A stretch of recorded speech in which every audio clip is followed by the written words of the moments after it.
My name is Chanina Rosenbaum, and I live in Ginot Shomron. I am the owner and operator of Holyland Cakes, a bakery that I have in a section of my home. I started Holyland Cakes in Baltimore, Maryland, probably about 20 years ago.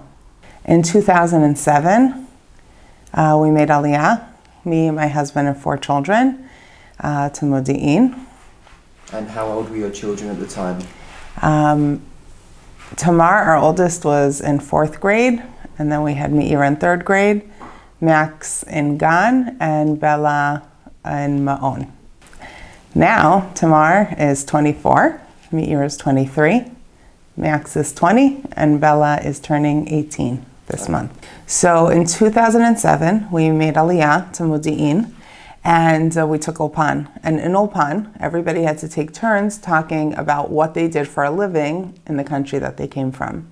So when it was my turn, I baked a cake, and I surrounded a big rectangle cake with 13 flags from all of the countries that all of my classmates came from, with a big heart in the center with an Israeli flag. And that's what I brought. And that's what I brought to Ulpan. And it was in a magazine, and I started getting phone calls in Israel, and that's how Holyland Cakes actually came to Israel. We were in Modi'in for 1 year, 2007 to 2008, and then we moved to Ginot Shomron. In 2007, Modi'in was an Ir Klita, so it seemed like a good place to start off, but it was not our intention to stay there long term. We were looking for, not for a city, but for more of a yishuv life.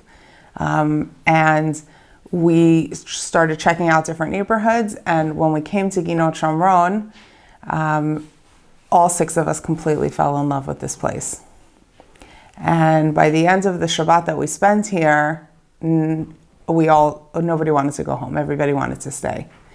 On our first trip here, it was before the new road was built, and we had to drive through Nebi Elias, which we did not know anything about. And we were pretty fresh off the boat. We didn't really know exactly where we were coming to. We just knew it was like centrally located, and we came out here. It was a bit shocking to drive through an Arab village on our way. That was in 2007. My husband and I met in Israel, our year in Israel, and living here is always something I wanted. I wanted to raise my children here, and this was always important to me. And we had spoken about it, but we needed to go back to America after our gap year, and my husband was enrolled in Columbia University, and that's really where he wanted to be.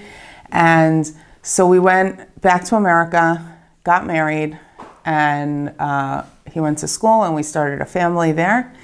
And Aliya was always something we thought about, we talked about, but life was comfortable there. And then Gush Katif happened here, and that was a huge push for it to come back up again. And the reason why that was a big push was because I felt like we kept telling our children that this is our homeland, this is our place, this is where we belong, but then we were living in America.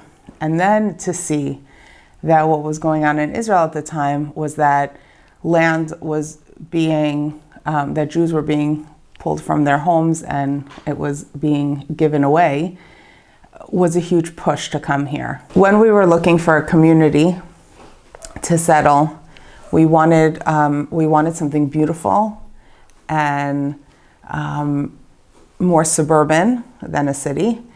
Ginot Shomron is a place that all of us fell in love with. There was some concern, I would say more from my husband's side, about what it would mean if we would come and settle our family here and raise our family here and buy a home here. And then, look what happened to the people who lived in Gush Katif. But ultimately, the passion that the people had here is infectious. And we just fell in love with the community, and we fell in love with the place. And this just, the landscape speaks to me. It just feels like this is home. The big plus to this yishuv was that while we had in our immediate neighborhood of Neve Eliza, Anglos, and who are helpful and loving and supportive and helped our absorption, we're part of a greater big yishuv where the culture is more Israeli and much more native Hebrew speakers, which pushed us to, and certainly my children in school, to absorb into Israeli society. So in Israel, we've been here for just over 15 years. In Ginot Shomron, we've been here for just over 14 years. When we moved here, we had a shopping mall, which we used to laugh because it didn't feel like a big mall from America, a shopping area. But now Ginot Shomron, Karnei Shomron has grown so much, and there's everything you need is on the yishuv. Everything all the Kupat Cholim, we have bank and jewelry store. There's really everything that you need here. I would say our fellow Israelis classify us as settlers. I think the rest of the world follows suit in the words that are used and in the way that that's used. I only wish that they would understand more that what it really means to live here.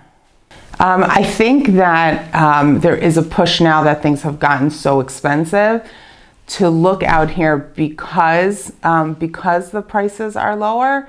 But I think that once people come out here and see that that our quality of life is so great here, that it's not just about money.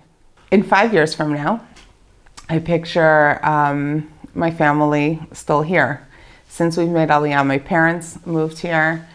My sister and her family have moved here, and I have cousins here, and we're all living together in Ginot Shomron, and that's great. So I have one married daughter, Tamar, is married to Noam, and they live in Karmei Gat, and everybody else is still home. The plus to having my business in Ginot Shomron is that now as the community here grows, I have more local customers, and that's great. Traveling now in general around Israel and the traffic and the times have made it more difficult sometimes to live a little bit further out and not live in a big city. But I would say that is being compensated by the fact that our yishuv just keeps growing. I love being a part of people's smachot, wherever I could be a part of that. I love that. I love creating things that make people feel special and that are accustomed to what they want, what they like. That part of my business is very, very special. And it's a huge plus for me to work from home, to have a bakery in my home that I can bake and create and then bring out to places all over Israel.